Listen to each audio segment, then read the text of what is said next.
Bismillahirrahmanirrahim. Dear students, Assalamu alaikum. Well, bete, how are you all? Let us start our today's lecture. तो आज आपका lecture जो है वो क्या है जी, हम लोग पढ़ रहे हैं हीरोज़ आपकी बुक 2 से। और हीरोज़ में आपने जो लेसन नंबर 11 है, हीरोज़ का तो ये फर्स्ट लेसन बनता है फर्स्ट ईयर एट हैरो। ये मैं आपको पढ़ा रही हूँ बेटे, लास्ट लेक्चर में आपने पढ़ा था। और थोड़ा सा इसको हम समराइज़ कर लेते हैं, मुख्तसर सी बात कर लेते हैं जो पढ़ा गया। ये लेसन जो है ये लिखा है जनाब सर विंस्टन स्पेंसर चर्चिल ने, जिनके बारे में मैंने बताया था कि वो एक यूके के प्राइम मिनिस्टर भी रह चुके हैं 1940 से 45 तक, फिर दोबारा 1951 से 55 तक वो प्राइम मिनिस्टर रह चुके हैं। कहाँ के? यूनाइटेड किंगडम के। और फिर आपको ये बताया कि बहुत बड़े राइटर थे, बहुत बड़े स्पीकर थे, बहुत बड़े ऑथर थे, और लिटरेरी वर्क के लिए उनको क्या मिला है जी? नोबेल प्राइज़ दिया गया 1953 में। तो एग्ज़ाम्स उनको बिल्कुल पसंद नहीं थे और एग्ज़ाम्स की दुनिया से गुजरना उनको बहुत मुश्किल लगता था। वो समझते थे कि एग्ज़ामिनर हमेशा उन सब्जेक्ट्स के बारे में, उन चीज़ों के बारे में सवाल पूछते हैं जिसमें बच्चे इंटरेस्ट नहीं लेते। तो जो चीज़ें वो अपनी ज़ात पे रख के बात कर रहे हैं कि जो चीज़ें मुझे पसंद थी वो हिस्ट्री, पोइट्री, ऐसे राइटिंग थी, जबकि जो एग्ज़ामिनर थे वो क्या पूछते थे? लैटिन और मैथमेटिक्स के बारे में पूछते थे, जिसका मैं जवाब नहीं दे सकता था। इसी तरह से जब मैंने हैरो नामी इदारे में दाखिला लिया तो बड़ी पेपर जो है लैटिन का मुझे बिल्कुल नहीं आता था, मैंने कुछ अटैम्प्ट नहीं किया। इसके बावजूद जो है हेड मास्टर ने बड़ी बसीरत और बड़ी दरियादिली का मुजाहरा करते हुए मुझे एडमिशन दे दिया। और जब स्कूल में प्रिंट की हुई लिस्ट आई किन बच्चों की, जो बच्चे सिलेक्ट हो गए थे, तो मेरा नाम चूँकि अल्फ़ाबेटिकली वो सारे नाम थे, मेरा नाम एस से शुरू होता है, स्पेंसर चर्चिल, तो तकरीबन एंड में मेरा नाम था। मेरे बाद सिर्फ 2 ही बच्चे थे जिनके नाम मौजूद थे लिस्ट में, लेकिन बदकिस्मती से वो बच्चे भी बीमारी या किसी और सबब से स्कूल छोड़ गए। तो अब मैं स्कूल के लिस्ट में सबसे नीचे था और मुझे सबसे लोअर डिवीज़न, जितनी जो 4th लेवल पे और लोअर डिवीज़न पे 3rd डिवीज़न में मुझे एकोमोडेट किया गया। तो मुझे क्या पढ़ाया गया ये हम आज देखेंगे कि राइटर क्या कहता है कि जब मुझे एडमिशन मिल गया है तो मैंने क्या पढ़ा। I continued in this unpretentious situation। बेटे वर्ड्स मीनिंग साथ साथ चलेंगे।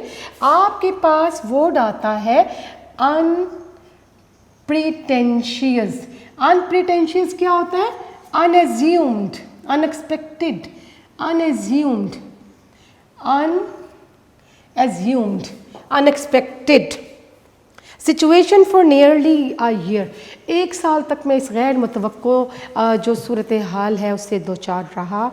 However by being so long in the lowest form, इस लोएस्ट फॉर्म में सबसे निचले दर्जे में इतना अरसा रहने के बाद आई गेंड होता है ऑब्टेन्ड, OBTAINED, गॉट हासिल कर लेना। इमेंस क्या होगा? Huge, large, great, big. Advantage क्या होगा? Benefit over the cleverer boys. तो इतना अरसा इस ग्रेड में, लोएस्ट ग्रेड में रहने के बाद मैंने जो क्लेवर बॉयज़ थे ना, जो इंटेलिजेंट बॉयज़ थे, उन पे एडवांटेज हासिल कर लिया। एडवांटेज क्या मिला देखते हैं। They all went on to learn Latin and Greek. उन तमाम इंटेलिजेंट स्टूडेंट्स को, क्लेवर स्टूडेंट्स को लातीनी ज़बान पढ़ाई गई और ग्रीक ज़बान, यूनानी ज़बान पढ़ाई गई, लिटरेचर पढ़ाई गई। And splendid things like that. Splendid क्या होता है? मार्वलस, शानदार। Splendid mean remarkable. It also means marvellous. यानी उन सब ने लातीनी ज़बान सीखी, ग्रीक लैंग्वेज सीखी और इस तरह की बेहतरीन चीज़ें उनको करवाई गई। But I was taught English, लेकिन मुझे सिर्फ और सिर्फ अंग्रेज़ी पढ़ाई गई। वी वर कंसिडर्ड क्या होता है? थॉट, समझे जाना, THOUGHT। सच डंसेस क्या होता है? DUNCS। डंसेस में होता है फूल्स। लेकिन हमें इतना कुंद जहन निकम्मा समझा जाता था that we could learn only English, कि हमें सिर्फ अंग्रेज़ी ही सिखाई जाती थी। यानी बाकी बच्चों ने तो बाकी ज़बानें सीखी और अच्छी अच्छी चीज़ें उनको करवाई गई और हमें निकम्मा समझते हुए सिर्फ अंग्रेज़ी ही पढ़ाई गई। Mister Somervell, a most delightful man. Delightful क्या होता है? डिलाइटफुल मीन चार्मिंग, लवली, बड़ी उम्दा शख्सियत। ठीक है जी। तो हमें मिस्टर सॉमरवेल के बारे में बताते हैं कि mister Somervell a most delightful man to home my dept is great. डेप्ट क्या होता है, यहाँ पर डेप्ट क्या होगा, obligation, obliged, dept obliged, to be, लिख लीजिएगा, टू बी ऑब्लाइज्ड, ममनून होना, डेप्ट टू, डेप्ट इज़ ग्रेट, कि मैं उनका बड़ा ममनून हूँ, बड़ा ऑब्लाइज्ड हूँ, बड़ा एहसानमंद हूँ, किसका, मिस्टर सॉमरवेल का। वॉज चार्ज्ड, चार्ज क्या होगा, गिवन, GIVEN, गिवन दी जाना, with the duty of teaching the stupidest, stupidest क्या होगा, स्टूपिडस्ट, स्टूपिडस्ट, स्टूपिडस्ट का मतलब फुलिश, ठीक है। मिस्टर सॉमरवेल को ये चार्ज दिया गया, charge to be given a duty, कि उनको ये फरीज़ा दिया गया, ये फ़र्ज सौंपा गया कि जितने स्कूल के बेवकूफ़ निकम्मे लड़के हैं उनको क्या करवाएं, मोस्ट डिसरिगार्डेड थिंग, डिसरिगार्डेड होता है इग्नोर्ड, डिसरिगार्डेड, डिसरिगार्डेड का मतलब होता है बेटे इग्नोर्ड, इग्नोर्ड, कि जो बच्चे निकम्मे हैं स्कूल के, कुंद जहन है, उनको क्या सिखाया जाए, namely to write mere English. Mere क्या होता है, MERE, मेयर मीन ओनली, कि सिर्फ और सिर्फ इन निकम्मे बच्चों को अंग्रेज़ी सिखाई जाए, ये टास्क दिया गया मिस्टर सॉमरवेल को। He knew how to do it, वो जानते थे कि कैसे करना है। He taught it as no one else has ever taught it, उन्होंने अंग्रेज़ी ऐसी पढ़ाई कि किसी ने ऐसी अंग्रेज़ी नहीं पढ़ाई थी। Not only did we learn English parsing thoroughly, parsing क्या होता है, parsing होता है deconstruction, deconstruction, और deconstruction क्या होता है, a critical analysis of literary work, a critical analysis of literary work, sentence structure कहते हैं, सेंटेंस स्ट्रक्चर भी इसको कहा जाएगा। जी बेटे, इसको सेंटेंस स्ट्रक्चर भी कहा जाएगा। तो he taught it as not only did we learn English parsing thoroughly, thoroughly बड़ा कॉमन वर्ड है, इट मीन्स कम्प्लीटली, तो ना सिर्फ हमने इंग्लिश स्ट्रक्चर को कम्प्लीटली उसको एनालाइज करना जान लिया, इंग्लिश सेंटेंस को उसका तज्जिया करना जान लिया, but we also practise continuously English analysis. Analysis क्या होता है, एनालिसिस होता है डिटेल्ड एग्जामिनेशन, डिटेल्ड एनालिसिस लिख लेते हैं यहाँ पर, एनालिसिस होता है डिटेल्ड एग्जामिनेशन ऑफ समथिंग, किसी चीज़ का तफसीली मुआयना। तो हमने क्या जनाब, सेंटेंस स्ट्रक्चर जो है, डिटेल्ड एग्जामिनेशन ऑफ समथिंग, कि हमने सेंटेंस का स्ट्रक्चर जो है बड़ी डिटेल में जाके सीख लिया, कॉन्टिन्यूसली हमने इसकी प्रैक्टिस की, ठीक है जी। Mister Somervell had a system of his own, तो हमारे टीचर मिस्टर सॉमरवेल जो थे उनका अपना ही तरीक़ाकार था पढ़ाने का, ठीक है जी।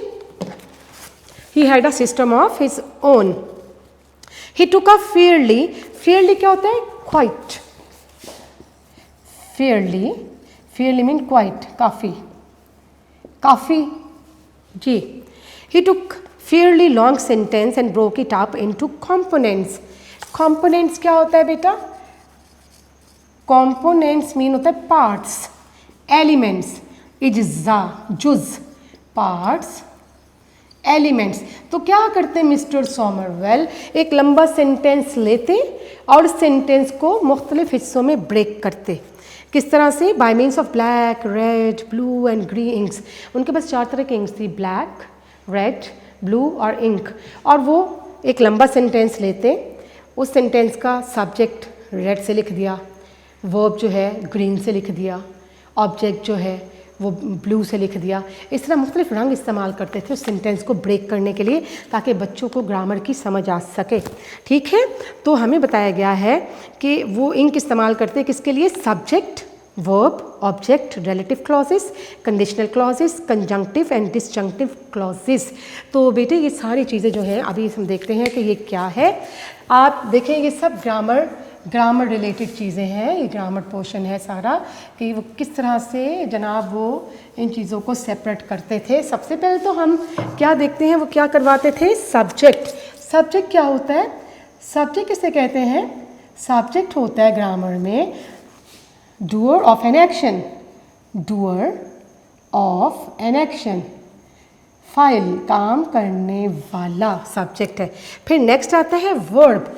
वर्ब क्या होता है, words that indicate action. Action words को हम क्या कहते हैं, वर्ब्स कहते हैं, those words which indicate action. फिर वो हमें क्या सिखाते थे कि ये ऑब्जेक्ट, ये सारी बेसिक चीज़ें हैं ग्रामर की और आप बहुत पहले से बेटे ये पढ़ चुके हो। ऑब्जेक्ट क्या होता है, something, some person, some person or thing that receives action in a sentence।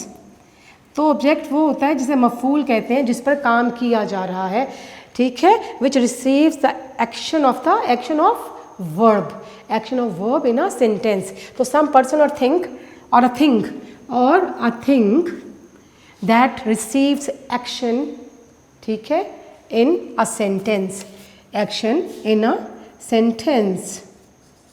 जी बेटे, नेक्स्ट क्या चीज़ आपको बताई जाए, relative clauses. Relative clauses, relative clauses कौन सी होती हैं, starting with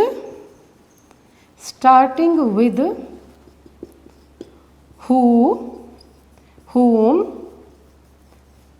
whose, which, that। तो जो क्लॉजेस, क्लॉज होता है ना सेंटेंस, विद इन सेंटेंस, तो जो clauses who, whom, whose, which, that से स्टार्ट होती हैं उनको कहते हैं रिलेटिव क्लॉजेस।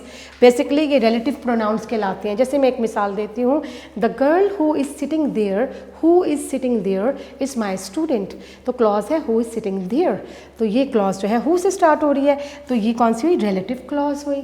ठीक है जी, ये एक ग्रामर की चीज़ आ गई आपके पास। तो वो ये सारी चीज़ें मुख्तलिफ इंक्स के ज़रिए से बच्चों को क्लियर करते थे।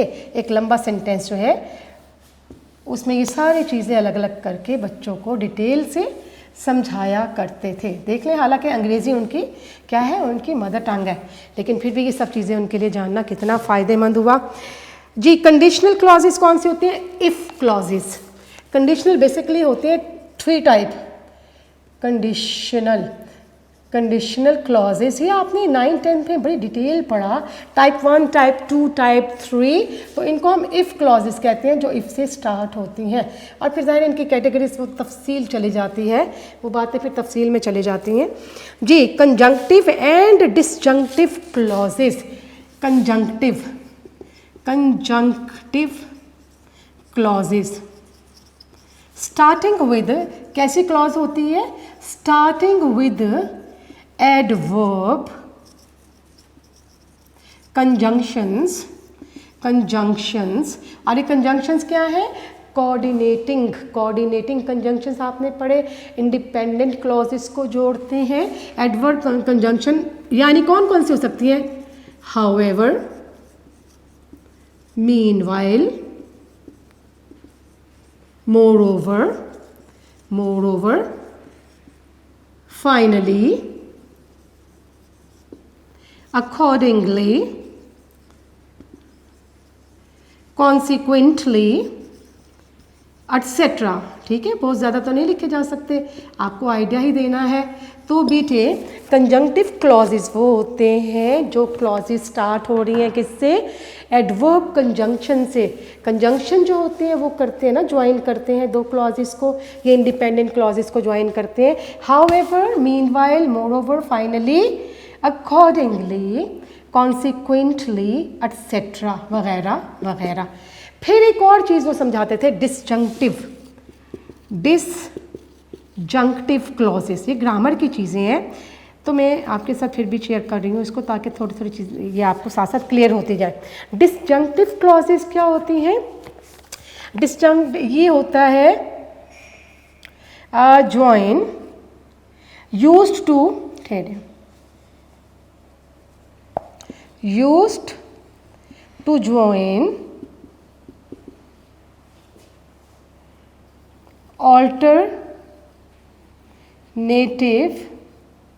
alternative clauses and conjunctions are and words to be used are but and or। तो डिसजंक्टिव क्लॉज वो होती है use to join alternative clauses, जो ऑल्टरनेटिव मीनिंग होते हैं उन क्लॉजेस को ज्वाइन करती हैं। And words to be used are, और इसके लिए जो वर्ड्स यूज़ किए जाते हैं वो कौन कौन से कंजंक्शन के लिए जो वर्ड यूज़ किए जाते हैं डिसजंक्टिव क्लॉजेस में, और बट। जैसे मैं कहती हूँ ना, एक example, Hina and Amina may come but their sister may not come. देखिए मैं यहाँ लिखती हूँ Hina and Amina may come but their sister may not कि हिना और आमना तो आ सकती हैं लेकिन उनकी सिस्टर नहीं आ सकती, नहीं पहुंच सकती। तो बेटी और बट के साथ जो कंजक्ट होते हैं, ठीक है, जो ज्वाइन किए जाते हैं इन वर्ड्स के साथ, वो डिसजंक्टिव क्लॉजेस कहलाती हैं। तो हम इसमें कितनी मज़े की बात करें कि ये जो सब्जेक्ट है, verb, object, relative clauses, conditional clauses, इसी तरह से कंजक्टिव और डिसजंक्टिव क्लॉजेस वगैरह को शो करने के लिए वो मुख्तलिफ इंक्स इस्तेमाल करते थे, मुख्तलिफ इंक्स के साथ वो वर्ड्स प्रोमिनेंट करते थे। Each had its colour and it's bracket, और हर एक के गिर्द अपने ही रंग की ब्रैकेट डाली जाती थी और अपना ही कलर होता था हर एक का, चाहे वो वर्ब है, ऑब्जेक्ट है, सब्जेक्ट है, what ever. It was a kind of drill. Drill क्या होता है बेटा? ड्रिल कहते हैं, ये आपने ग्रामर की सब चीज़ें देख ली, subject, verb, object, relative clauses, conditional clauses, conjunctive clauses क्या होती हैं और डिसजंक्टिव क्लॉजेस क्या होती हैं, ये मैंने आपको बता दिया। अब ये वाला हिस्सा मैं रिमूव कर रही हूँ, फर्स्ट वाला, ये आपने यकीनन नोट कर लिया है। तो बेटे हमारे पास नेक्स्ट जो है वो कह रहा है it was a type of drill. Drill क्या होता है? ड्रिल होता है एक्सरसाइज। तो ये हमें एक तरह की एक्सरसाइज, ये मश्क करवाई जाती थी रोज़ाना। We did it almost daily, हम रोज़ाना ये मश्क किया करते थे। As I remain in the third 3 times as long as any one else, तो I had 3 times as much of it. चूँकि मैं अपनी ही क्लास में 3 दफ़ा रिपीट करता रहा चीज़ों को, तो I had 3 times as much of it, तो मुझे 3 दफ़ा ही बार बार चीज़ों को दोहराने का मौका मिल गया। बाकी बच्चों के निस्बत उसी क्लास में काफ़ी टाइम रहा, 3 times उसको चीज़ों को दोहराने का मौका मिल गया। I learned it thoroughly completely, मैंने सारी चीज़ों को मुकम्मल तौर पर सीख लिया। Thus I got into my bones the essential structure. Structure क्या होता है? फॉर्म, किसी चीज़ की फॉर्म कहा जाता है structure mean form, basics of the ordinary British sentence. तो जो ब्रिटिश सेंटेंस था उसका जो स्ट्रक्चर था वो मैंने अच्छी तरह से सीख लिया, which is a noble thing, that was something splendid for the writer, और ये चीज़ बड़ी शानदार थी। And when in after years my school fellow who had won prizes and distinction. Distinction क्या होता है? एक्सीलेंसीज, यानी डिस्टिंक्शन एक्सीलेंसीज। एक्सीलेंसीज क्या होता है कि आला कारकर्दगी पर आपको नुमाया डिप्लोमास और सर्टिफिकेट्स वगैरह अवॉर्ड किया जाना। तो कहते हैं कि when in after years my school fellows who had won prizes and distinctions for writing such beautiful Latin poetry and pithy क्या होता है? Brief, pithy, PITHY, pithy brief, terse, TERSE, मुख्तसर, और एक और वर्ड आ रहा है हमारे पास एपिग्राम्स। एपिग्राम्स क्या होता है? कोटेशंस, वाइज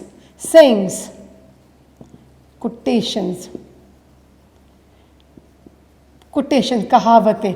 तो मेरे बाकी दोस्त जो थे, बड़ी अच्छी बात इसमें मज़े की बता रहे हैं कि and when in after years my school fellows who had won prizes and distinction, कि मेरे वो तमाम साथी जिन्हें कि डिस्टिंक्शंस मिले थी, नुमाया कारकर्दगी पर सर्टिफिकेट्स और प्राइजेस मिले थे राइटिंग्स की वजह से और तहरीर की वजह से, सच ब्यूटीफुल लैटिन पोइट्री, शानदार लातीनी पोइट्री करने पर, एंड पिथी ग्रीक एपिग्राम्स और यूनानी ज़बान की कहावतें लिखने पर, had to come down again to common English, उनको भी दोबारा आकर अंग्रेज़ी सीखना पड़ी।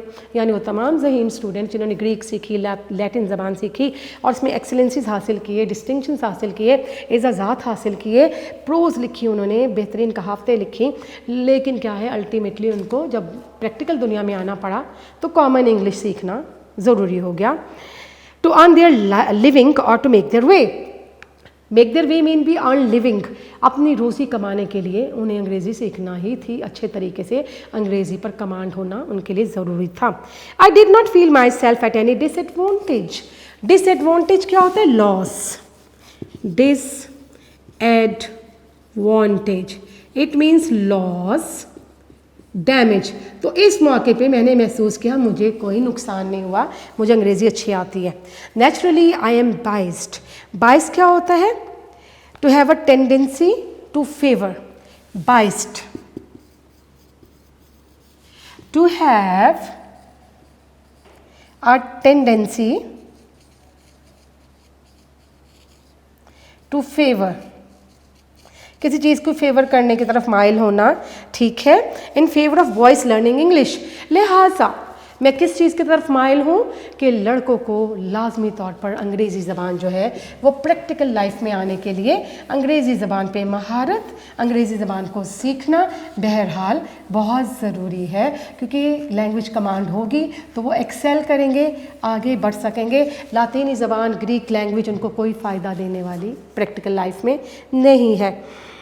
आई would make them all learn English, तो क्या चाहते हैं? I would like all the boys to learn English, मैं चाहता हूँ कि सारे बच्चे अंग्रेज़ी सीखें। And then I would let the clever ones to learn Latin as a honour, और जो क्लेवर बॉयज़ हैं, इंटेलिजेंट बॉयज़ हैं, उनको कहूँगा कि अंग्रेज़ी सीखने के बाद वो क्या करें, एक ऑनर के तौर पर, एक इज़्ज़त अफजाई के तौर पर लैटिन भी सीख लें। And Greek as a treat, treat होता है समथिंग दैट गिव्स प्लेजर, यहाँ मैं लिखती हूँ ट्रीट, और इस किस कॉन्टेक्स्ट में इस्तेमाल हुआ है? समथिंग दैट गिव्स प्लेजर, वो चीज़ जो कि हमारे लिए खुशी का बाइस हो। तो कहता है कि मैं ज़हीन लड़कों को कहूँगा कि सबसे पहले तो वो अंग्रेज़ी सीखें, और अंग्रेज़ी सीखने के बाद ऑनर के तौर पर ग्रीक भी सीख लें, और इसी तरह से लैटिन भी सीख लें, और अपनी खुशी के लिए वो ग्रीक भी सीख सकते हैं। But the only thing I would whip them, whip क्या होता है? विप मीन टू पनिश, सज़ा देना, to punish, to thrash, thrash होता है पिटाई करना, THRASH, थ्रैश, टू बीट। लेकिन एक वाहिद चीज़ जिसके लिए मैं उनको सज़ा दूंगा लड़कों को, for is not knowing English, कि वो अंग्रेज़ी नहीं जानते। अगर कोई बच्चा मुझे ये कहे कि मैं अंग्रेज़ी नहीं जानता तो मैं उसको सज़ा देना चाहूँगा। आई would whip them hard for that, और मैं उसको सख्ती से इस बात के लिए पनिश करूँगा कि why do not he have a sort of command over English language, कि अंग्रेज़ी लैंग्वेज क्यों नहीं आती है, क्योंकि अल्टीमेटली टू गेट बेनिफिट और advantages out of this language in practical life is really essential. अगर हमें प्रैक्टिकल लाइफ में, कॉम्पिटिशन लाइफ में आना है तो एक लैंग्वेज कमांड जो है वो बहरहाल फ्लुएंसी और लैंग्वेज कमांड, ये सारी चीज़ें आपके लिए बहरहाल बहुत फ्रूटफुल हैं, बहुत प्रोडक्टिव हैं और बहुत यूज़फुल हैं, आपको बहुत हेल्प देंगी। ठीक है जी। तो हमने देखा कि किस तरह से वो बेहतरीन ऑरेटर बना, अंग्रेज़ी उसने किस तरह से सीखी है, अपने हेडमास्टर की, अपने मास्टर की वो तारीफ़ कर रहा है। ठीक है जी। पूरा लेसन आपका कंप्लीट हुआ, बड़े इंटरेस्टिंग वे में उसने सारी चीज़ें आपको नरेट की हैं। बेटे इसके बाद हम इसकी एक्सरसाइज करते हैं। इसी लेसन की एक्सरसाइज भी, चूँकि हमारे पास टाइम है और हमने आगे चीज़ें भी कवर करना है, और बेटे फर्स्ट देखते हैं कि इसमें इसकी एक्सरसाइज में क्या चीज़ें शामिल हैं। जी बेटे, exercises basically include synonyms and question answers. So first of all we will do the synonyms of this chapter, and the chapter number is 11 from Heroes, book 2, part 2। जी बेटे आप देखें सिनोनिम्स हमारे पास आ रहे हैं। Your very first synonym is I had scarcely passed. Scarcely मैंने आपको बताया बामुश्किल। तो ऑप्शंस हैं ग्रेटली, हार्डली, न्यूली, रेयरली। तो योर आंसर इज हार्डली, बामुश्किल। Number 2, I had scarcely passed my 12th birthday when I entered the inhospitable regions of exams. Inhospitable आपका word है और आपके पास ऑप्शंस है ब्लैंक, काइंड, हार्श, सॉफ्ट। मैंने अभी बताया इनहॉस्पिटेबल क्या होता है, सख्त किस्म की। तो आप हार्श का मतलब क्या होता है, सख्त, अनकाइंड, क्रूअल। तो आपका आंसर क्या होगा, harsh. I had scarcely passed my 12th birthday when I entered the inhospitable regions. यहाँ पर regions लिखा है। regions क्या होता है बेटा, regions होता है dominion, a world, an area, कोई दुनिया, ठीक है, realm, REALM।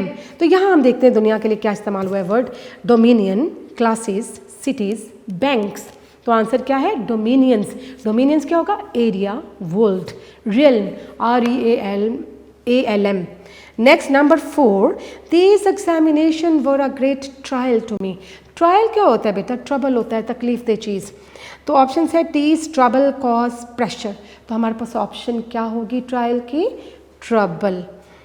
Number 5, the examiners on the other hand were partial to. Partial to होता है in favour of, fond of, favour में होना, शाइक होना। Options biased against, averse to, averse to होता है बेजार होना, ठीक है, avoiding, affected by, fond of. तो आंसर क्या है, फॉन्ड ऑफ, FONDOF। नेक्स्ट देखते हैं, the examiners on the other hand were partial to Latin and mathematics and their will prevailed. Prevailed होता है कामयाब हो जाना, फाते हो जाना, छा जाना। तो इसका इंग्लिश क्या होगी, ट्राइम्फ्ड, ट्राइम्फ्ड, छा जाना। Caused, strive, triumphed, clutched. तो आपका आंसर क्या है, triumphed, TRIUMPHED। Number 7 is when I would have willingly displayed my knowledge.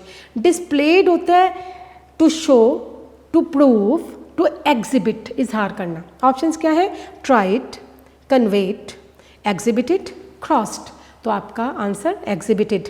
When I would have willingly displayed my knowledge, they sought to expose my ignorance. आपको word expose, expose कहते हैं जाहिर करना, reveal, reveal to show. Option है reveal, check, maintain, switch. And answer is reveal, जाहिर करना, आश्कार करना। He showed discernment in judging my general ability. Discernment होता है इंसाइट, बसीरत, आपकी फहम, आपका अदराक, विजडम या insight. Options insight, sight, fright, flight. तो आंसर क्या होगा, insight, INSIGHT। Number 10, after much reflection I put a bracket around it. Reflection कहता है सोच विचार, consideration, thinking. Options consideration, view, patience, patience, planning. तो answer is consideration. Number 11, incidentally there arrived from nowhere in particular a blot. Blot क्या होता है, blot होता है stain. Options क्या है, stain, clue, star, ink, धब्बे को कहा जाता है stain. फिर आगे है incidentally there arrived from nowhere in particular a blot and several smudges. Smudges भी होता है दाग, धब्बे। तो उसको हम स्मीयर्स कहते हैं, SMEARS, स्मीयर्स, स्मजेस, एक चीज़ है, स्पॉट्स। आपके पास ऑप्शन हैं स्मीयर्स, पार्टिकल्स, प्लेन, स्पिट्स। तो आंसर क्या होगा, स्मीयर्स।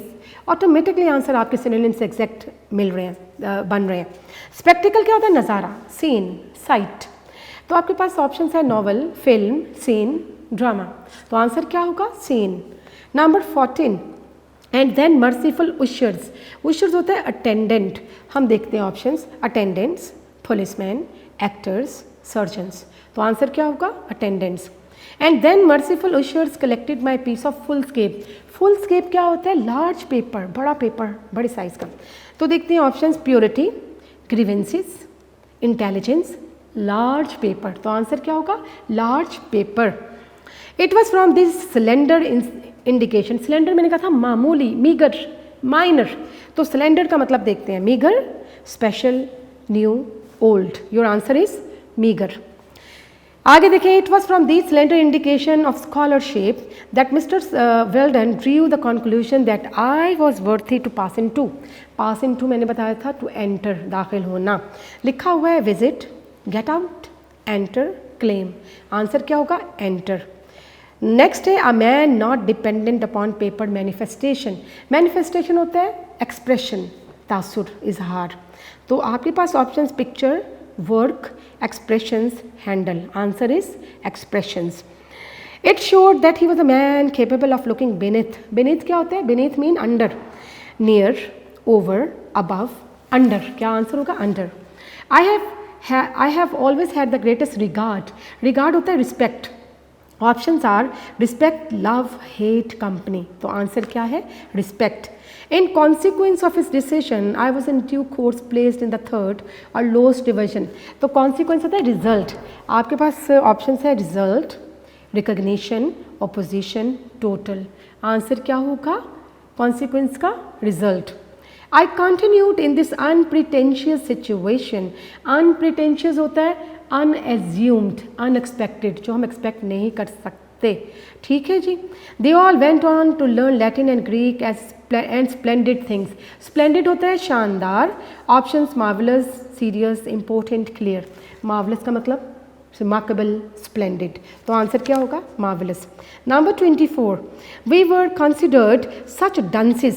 Dunces कहा जाता है DUNCES, fools. Options है ruffians, wits, fools, intellectuals. तो हम आंसर क्या लिखेंगे? fools. Number 25. Not only did we learn English parsing. Parsing मैंने बताया था deconstruction. Options क्या है? learning, vocabulary, deconstruction, lesson. तो जवाब क्या होगा? डिकन्स्ट्रक्शन।